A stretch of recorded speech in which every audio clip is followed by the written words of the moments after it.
Mulai izin mulai, perkenalkan saya Andrew dengan NRP 86.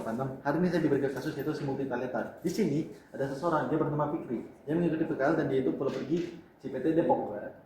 Dimana kalau kita bicara tentang pulang pergi CPT Depok itu kita itu kayak pergi terus pergi bola balik. Pergi bola balik itu dia itu ada hubungannya dengan suatu hal di hipokampus atau formatif hipokampal yang bernama memori spasial.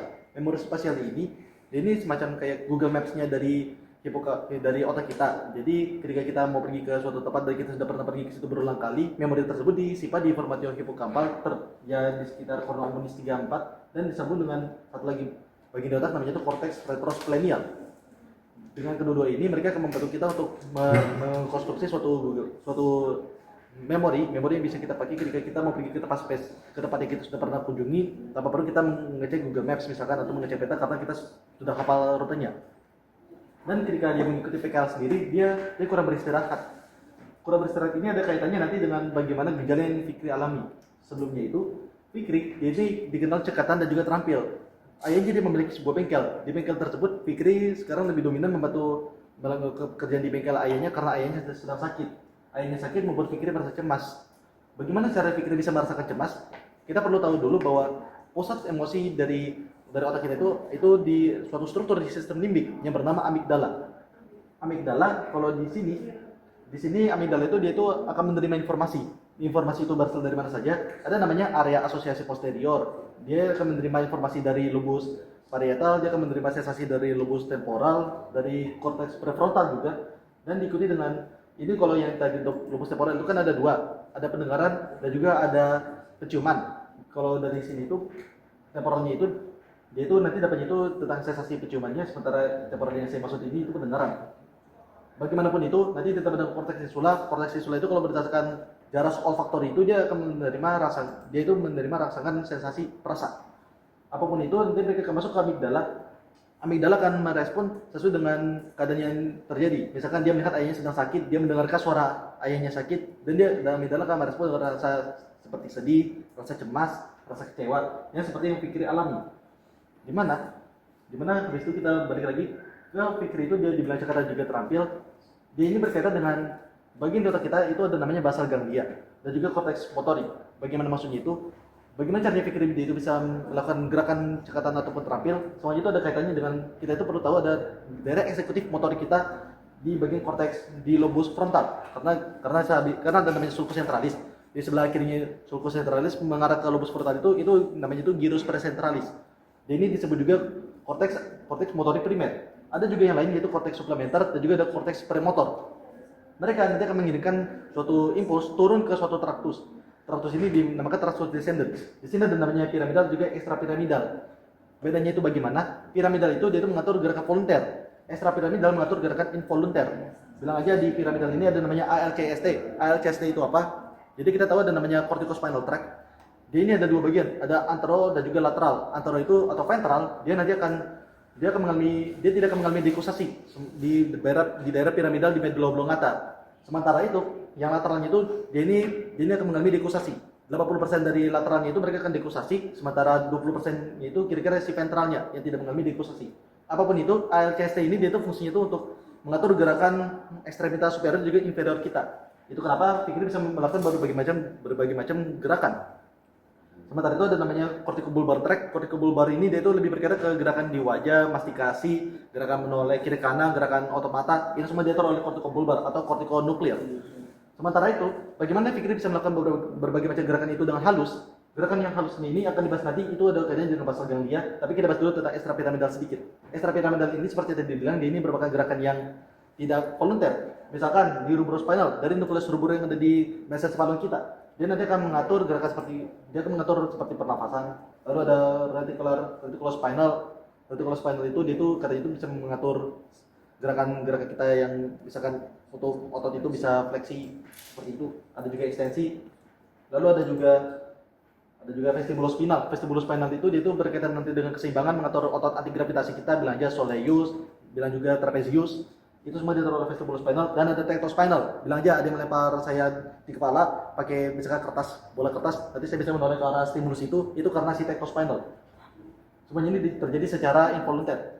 Baiklah, lalu bagaimana Fikri bisa melakukan gerakan seperti gerakan motorik halus itu? Ada namanya basal ganglia. Bilang aja ada direct dan juga indirect way. Semua itu nanti mereka akan mengatur bagaimana Fikri bisa melakukan gerakannya itu secara halus tanpa ada hambatan. Seperti misalkan dia itu bisa melakukan gerakan menyeret pakai ujung jarinya itu tanpa ada patah-patah.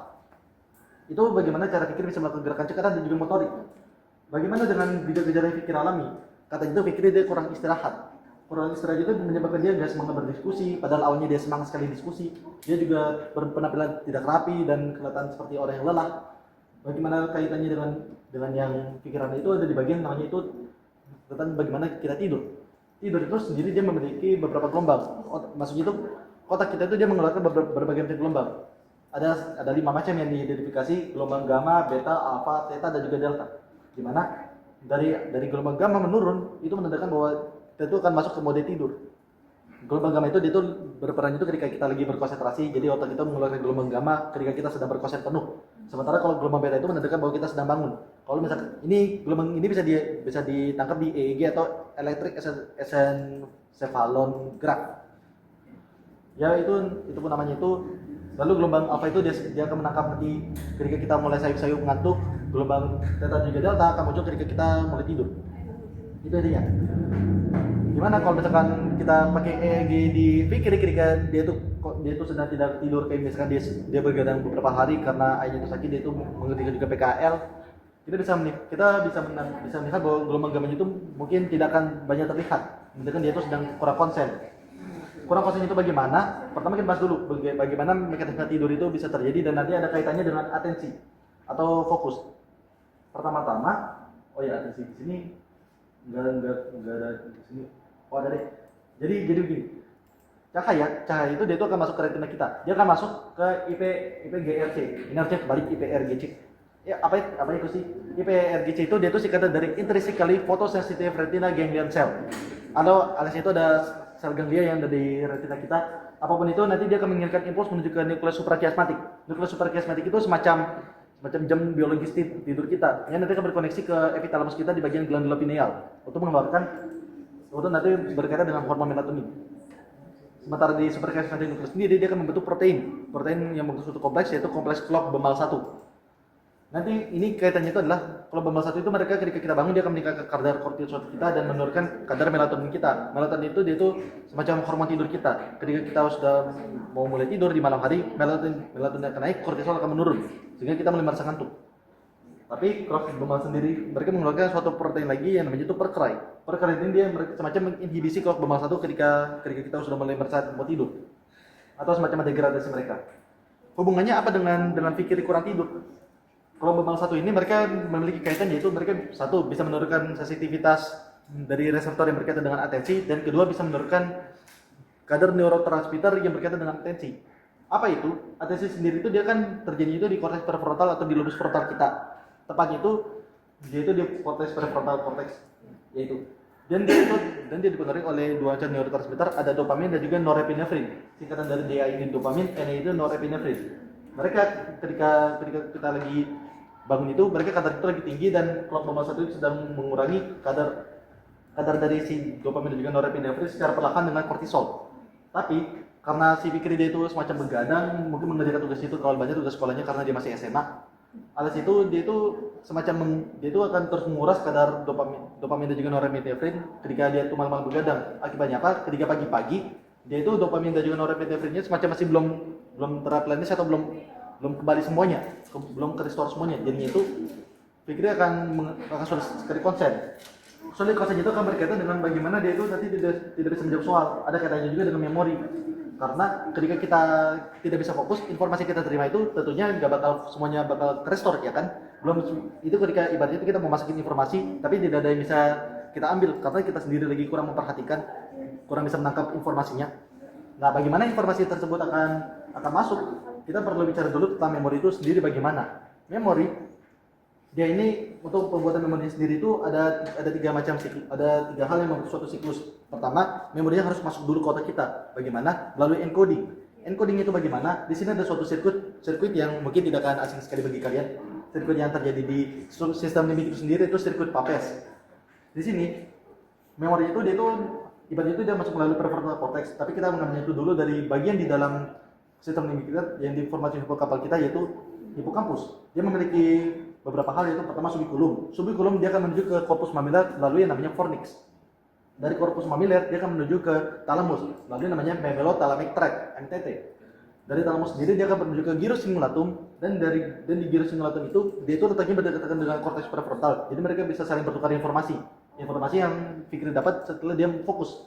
Tapi karena dia kurang fokus, informasi dari prefrontal cortexnya kemungkinan tidak akan banyak yang dia terima. Jadi itu untuk memorinya sendiri aja itu gak akan banyak yang bisa dia simpen. Misalkan soal matematika itu dia itu gak terlalu memperhatikan soal matematika yang dia dapat. Yang bisa dia ingat itu kemungkinan lebih sedikit dibandingkan teman-teman lain yang memperhatikan karena dia kurang tidur. Lanjut dari situ dia akan menuju ke gyrus parahipokapal atau gyrus PHC. Dari gyrus PHC itu dia akan kembali lagi ke formatif hipokapal melalui cortex entorhinal ke struktur yang namanya itu gyrus dentate, dan nanti kembali ke subiculum, dan dengan begitu memori itu akan disiklus lagi. Siklus ini itu merupakan siklus dari encoding. Dari encoding dia akan mengalami proses penyimpanan. Proses penyimpanannya itu dia itu pertama akan mengalami dulu LTP atau long term potentiation dari jangka pendek, kayak baru diterima informasinya, mau dikuatin dulu kekuatan hubungan sinaps antar neuronnya yang kita tahu dengan itu definisi dari LTP sendiri. Nanti setelah disimpan menjadi jangka panjang, nanti akan didistribusikan ke korteks-korteks di mana informasi itu awalnya diterima. Misal, Fikri dia melihat soal matematika di papan tulis, maka dia akan masuk ke korteks visualnya, yaitu di mana lobus occipital. Kalau dia mendengarkan, akan masuk ke lobus temporal dia. Itu nama lainnya dari neokorteks atau tempat storage-nya.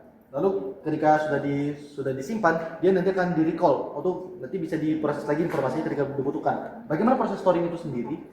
Yaitu si LTP sendiri akan dijelaskan. LTP itu dia itu pertama ini ada sinaps dan juga ada dua reseptor AMPA dan juga NMDA. Pertama-tama kalsium pasti masuk, habis itu nanti akan mengalirkan informasi. Ini bicara tentang penguatan sinaps ya. Jadi ketika memorinya itu mau ditarik lagi, si sinapsnya itu dia dapat merespon dengan lebih cepat. Itu intinya. Bagaimana mekanismenya? Dari ini ada neurotransmitter yang dilakukan yaitu glutamat dia akan menuju ke AMPA dan juga NMDA. Si AMPA dia langsung masuk natriumnya dan menyebabkan depolarisasi di sini. Tapi dia butuh konfirmasi dari satu lagi reseptor yaitu NMDA. Kalau NMDA sendiri dia nggak bisa sekarang karena ada satu zat yang memblok dia, yaitu magnesium atau Mg2+. Bagaimana caranya supaya magnesium ini dia bisa lepas? Karena kalau si NMDA itu dia itu akan berkontribusi dalam memasukkan kalsium juga sehingga bisa terjadi depolarisasi lebih lanjut. Dengan begitu potensi hubungan sinapsi itu lebih kuat. Jadi bagaimana cara kita mengeluarkannya? Kita akan menambahkan terus natriumnya. Kita buat selnya itu semakin positif. Seiring dengan semakin positifnya itu nanti magnesium itu dia udah langsung plong keluar aja. Dan dengan begitu kalsium akan masuk berbarengan dengan natrium. Dari situ hubungan sinapsi itu sudah semakin kuat. Apa yang terjadi? Neuron ini dia akan mengalami depolarisasi dan mengeluarkan glutamat ke neuron berikutnya, dan dengan begitu hubungan sinaps di sirkuit ini akan semakin menguat terkait suatu memori. Oke, jadi bagaimana si Fikri bisa menjawab soal? Ya tadi itu atensinya itu dia itu kurang, jadi itu memori yang dia dapat itu memori yang dia bakal simpan melalui LTP-nya itu sedikit, dan dengan demikian dia nggak bisa menjawab soal karena kurang aja sih informasi yang dia dapat. Lalu bagaimana dengan dia itu karena nggak fokus, dia itu jadi mudah marah, nafsu dia mulai menurun. Apa kaitannya? Kita perlu tahu dulu tentang bagaimana perilaku diatur oleh si amigdala. Amigdala dia akan berkomunikasi dengan hipotalamus. Hipotalamusnya itu melalui namanya stria terminalis. Nanti di hipotalamus ada berbagai macam nukleus, tapi di sini akan di-highlight apa yang mendasari yang mudah marahnya dan juga nafsu makannya turun. Untuk nafsu makan turunnya sendiri, dan juga ini berkaitan dengan respons stres dia. Mungkin dia respons stres karena airnya dia itu sakit, lalu dia nggak bisa menjalankan semua fungsi dengan baik. Jadi bagaimana berkaitan dengan nafsu makan di hipotalamus, dia ini akan menuju ke ada dua nukleus, yaitu bagian ventromedial dan juga lateral hipotalamic. Ventromedial ini dia akan mengatur tentang bagaimana kita kenyang, sementara lateral hipotalamic mengatur tentang kita lapar. Katanya nafsu makan Fikri itu turun. Itu maksudnya apa? Dia kenyang dong.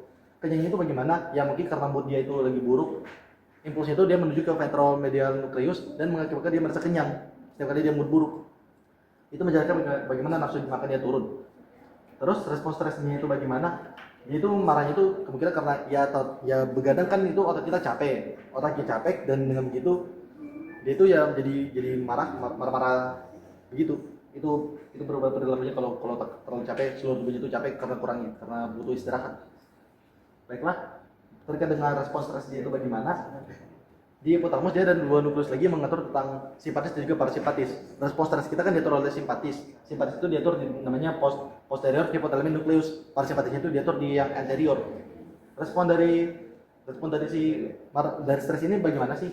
Ada di sini. Jadi pertama-tama glukosa itu dia bakal naik. Lalu kadar glukosanya itu bakal naik.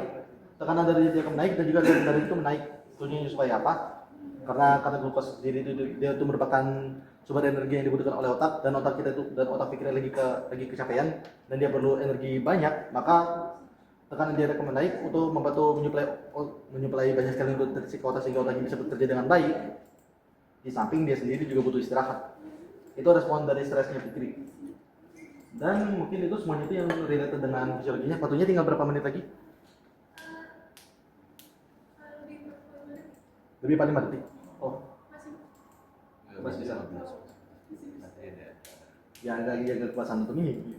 Yang Bapak kan ada nggak saklek sih, ada 10%. Jadi kalau misalnya kalian harus 15 menit, jadi ada 1-2 menit lah lewat, itu masih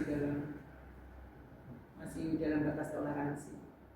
Gimana ini tambahan sedikit untuk anatomi itu. Tadi kan kita ngebahas fisiologi full semuanya, dan dengan begitu kita sudah membahas apa yang terjadi sama Fikri secara fisiologis. Lalu bagaimana anatomisnya dari si basal ganglia yang dibahas ini, lalu apa anatomi dari sistem limbik ini? Kita perlu tahu bahwa basal ganglia dan juga sistem limbik itu mereka terdapat di dalam di dalam banget otaknya, di tengah-tengah otak, dekat dengan ventriculus lateral. Jadi benar di daerah diencephalon. Di situ kita akan menemukan basal ganglia, di mana mungkin struktur pertama yang kita lihat itu dari superiornya itu ada nucleus caudatus, lalu habis itu ada putamen. Kedua-dua struktur ini, nucleus caudatus dan putamen, dia akan menghasilkan suatu struktur namanya striatum. Sementara putamen di bawahnya itu ada globus pallidus. Globus pallidus ada dua, eksternal dan juga internal. Kedua-dua ini kalau digabung mereka akan membentuk struktur namanya itu nucleus lentiform. Di bawahnya lagi ada substantia nigra. Substantia nigra ada dua macam bagian, yang retikular dan juga kompakta. Kompakta itu dia menghasilkan dopamin, retikular itu dia menghasilkan neurotransmitter inhibitor itu GABA. Di bawahnya lagi ada subthalamus. Subthalamus ini dia sebagai relay station untuk nanti yang direct dan juga indirect pathway.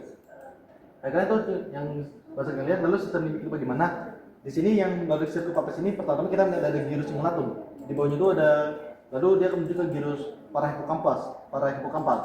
Di samping itu sistem limbik dia berkaitan dengan korteks prefrontal. Lalu ada formasi hipokampal. Formasi hipokampal itu dia itu ada 4 struktur yang dibahas, ada subiculum, dentate, cornum ammonis 1-4, di mana kali itu di 3 dapat itu terjadi namanya neurogenesis. Neurogenesis tempat pembentukan memori baru. Lalu ada korteks entorhinal sebagai penghubung antara gyrus parahippokampal dengan dentate. Lalu ada amigdala dan terakhir hipotalamus. Amigdala sebagai pusat emosi kita. Bagaimana dengan vaskularisasinya? Secara singkat, karena mereka ini merupakan struktur dalam, mereka akan disuplai oleh arteri cerebri media. Arteri cerebri media itu berasal dari mana? Itu berasal dari arteri karotis interna, baik yang dekstra maupun sinistra. Dari arteri karotis komunis sendiri, ada yang berasal dari brachiosepalik, ada yang berasal dari arteri karotis komunis sinistra. Apapun itu, nanti mereka akan disuplai melalui arteri cerebri media menuju ke mana? Mereka ini kan struktur dalam, basal ganglia dan juga si sistem limbik. Mereka akan disuplai oleh vena, mereka akan menuju ke vena cerebri profunda. Dari vena cerebri profunda, mereka akan menuju ke sinus rectus. Sinus rectus nanti akan bergabung dengan sinus sagittalis inferior, nanti menuju ke sinus transversus. Sinus transversus nanti menuju ke sinus sigmoid, dan dari sinus sigmoid menuju ke vena jugularis interna. Baiklah, itu untuk yang isi kasus ini. Apabila ada salah kata saya mohon maaf. Apakah ada pertanyaan? Akhirnya. Oh, apa tadi? Gimana ngapalin jelasnya? Jelas apaan? Ibunya jalur-jalurnya semuanya. Ini jelas itu ada banyak, yang mana spesifiknya? Oh, kalau begitu ya latihan. Ada lagi pertanyaan? Iya? Kalau yang lupa itu ada kaitannya dengan Lupa itu dia tuh ketidakmampuan kita untuk merecall atau mengambil informasi yang kita butuhkan. Jadi karena neuronnya itu dia tuh kurang kuat hubungan sinapsnya itu, mungkin karena masih belum diubah jadi memori jangka panjang, dia tuh jadi lupa karena kayak informasi itu masih belum sampai di saat yang dibutuhkan. Tapi kalau misalnya memorinya udah jangka panjang bisa lupa nggak? Memori jangka panjang kemungkinannya enggak sih. Terus kalau yang tadi kan nafsu makan itu kan ke yang dituin sama hipotalamus yang gitu Iya, hipotalamus. Iya. Nah, kalau misalnya ada nggak hubungannya sama neurotransmitternya diganggu karena stresor itu? Selain dari nukleus itu. Hubungannya itu dengan stres, malah karena stresnya itu dia itu kan kalau yang petak itu dia tuh hubungannya itu untuk menyenangkan si penjamunya. Oleh karena itu dia akan menuju ke nukleus yang dia butuh, yang dia desire. Kalau misalkan dia itu kayak ya udahlah saya ngerasa sedih, saya mau makan terus aja deh, makan terus sampai seneng. Ya udah yang ngatur itu si ventromedial nukleus, terlepas itu neurotransmitternya itu apa. Kalau dia sedih sampai dia ngerasa oh udahlah cuma minum aja terus deh, ya udah dia itu akan menuju ke nukleus yang dia desire itu. Kalau yang lapar itu dia tuh menuju ke lateral, kalau yang itu ke ventro. Ada pertanyaan lagi ya? Sirkuit papas tuh pas kapan ya? Sirkuit papes itu ya pas memori baru ditangkap. Berarti pas consolidation encoding. Ya ini kayak semacam konsolidasi memori. Oh berarti Ada penelitian dibilang itu kalau konsolidasi memori itu terjadi pas kita tidur. Jadi itu kenapa ketika kita tidur itu pas banget tuh. Makanya sih itu kalau kita sebagai maba itu dan mau ujian itu nggak bagus kita melakukan SKS sistem kubus malam. Karena ya ini konsolidasi memori ini terjadi pas malam-malam dan ya takutnya itu semua memori itu nggak semua ke konsolidasi sekaligus. Kalau misalkan kita tinggal sisa 1 jam untuk tidur. berarti sirkuit papas itu maksudnya consolidation. Ya lebih ke konsolidasi memori bareng dengan LTP itu. Kan dari bentuk kata-katanya supaya paham nama otak ngobrol. Kayaknya itu susah dengan cara kerja otak kita, yaitu ngulang-ngulang terus. Ada lagi pertanyaan? Story. Ada lagi yang mau tanya?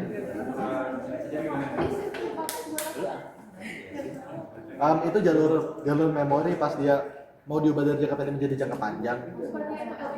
Iya, jadi barengan dengan LTP itu. Atau gimana? Mungkin yang proses dialognya seperti apa sih? Gak semuanya Soal Jumatan ya. Yasin, thank you sudah paparan. Dani sama siapa namanya? Siapa? Adam, iya. Adam udah bolak-balik nanya, lupa. Adam kalau wajah kali Pak, ya Dani Adam. Mudah-mudahan lancar besok ya. Lebih baik dari yang dipaparkan hari ini untuk Yasin. Meskipun tadi udah bagus, tapi mudah-mudahan bisa naik ranking lagi. Oke, silakan. Doa banyak-banyak buat kalian, buat orang tua kalian.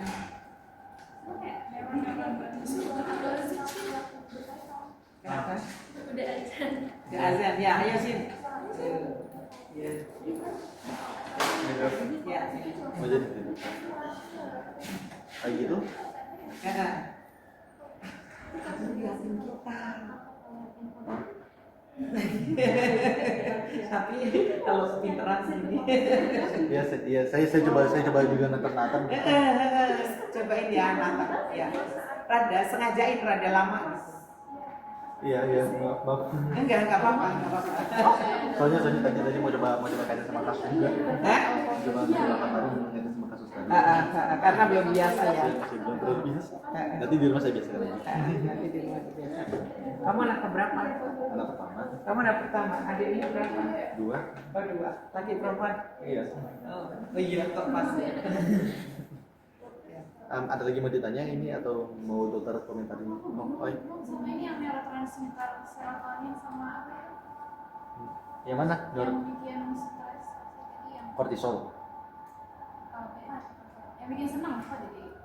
Dopamin. Norepinefrin sama serotonin ya. Dopamin begituan. Jadi apa aja yang bikin senang? Kayaknya nggak tahu sih tepatnya itu kayak gimana.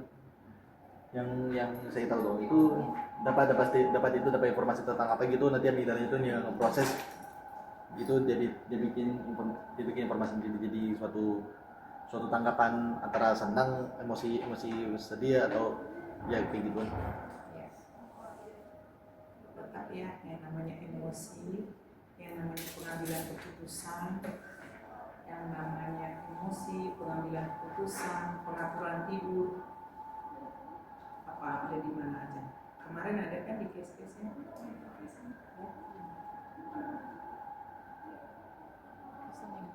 Ya, ya. Sekarang mesti jelasin kenapa kalau orang kurang tidur tuh bisa, ya karena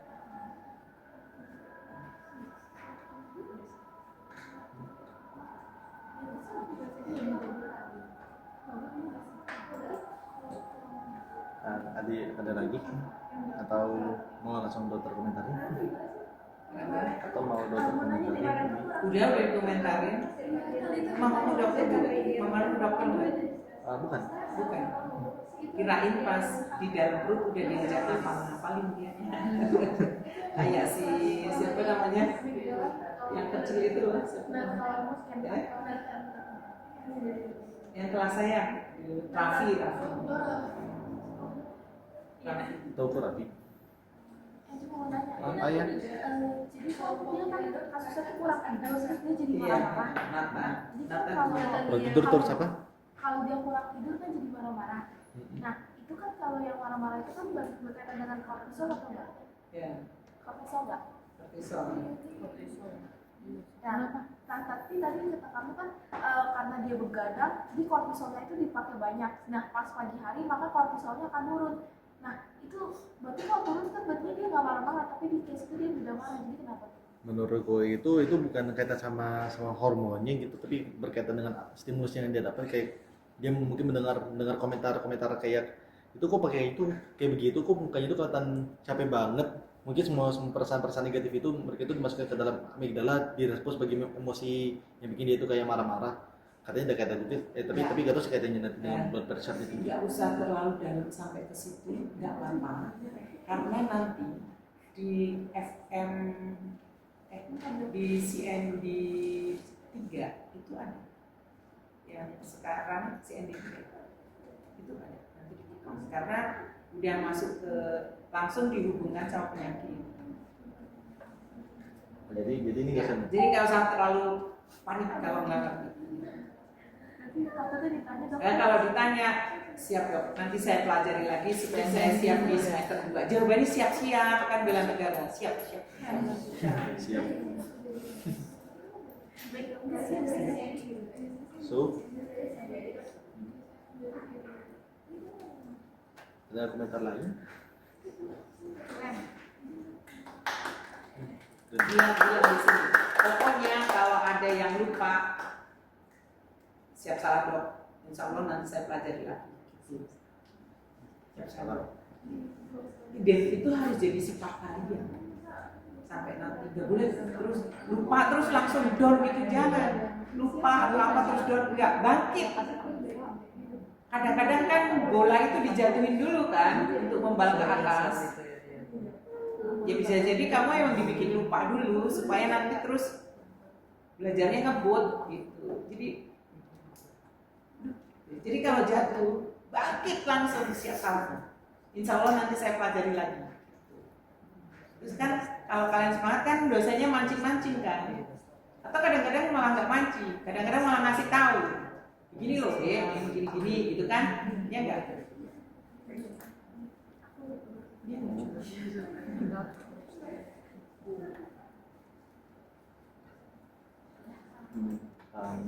Apa harusnya sini ditaruh histologinya ya atau histologi sedikit, histologi tetap loh, semua ada di semua. Histologi jangan lupa loh, meskipun sedikit tetap masukin. histologi semacam itu. Jadi yang namanya faal histologi itu masuk semua di semua case. Histo, faal, anatomi itu ada di semua case ya. Kira-kira ini jenis histologi apa ya? Kira-kira ini masuk histologi neuronnya aja. Kayak itu gimana kerja polarisasi dia. Ini kira-kira saya bingung mau masuk histologi apa. Oke, kalau otak, nanti otaknya tinggal cerebellum atau cerebrumnya. Nah, terus kalau yang fungsi eksekutif nggak ada ya di histonya ya. Apa yang amigdale gitu-gitu, hippocampus nggak ada ya histonya. Kalau nggak ada, kalian tapi pasti mengandung itu kok, nggak murni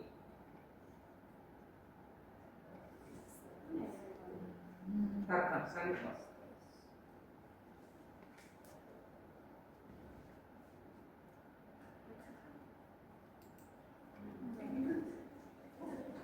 Apa? Batin. Jadi Oh.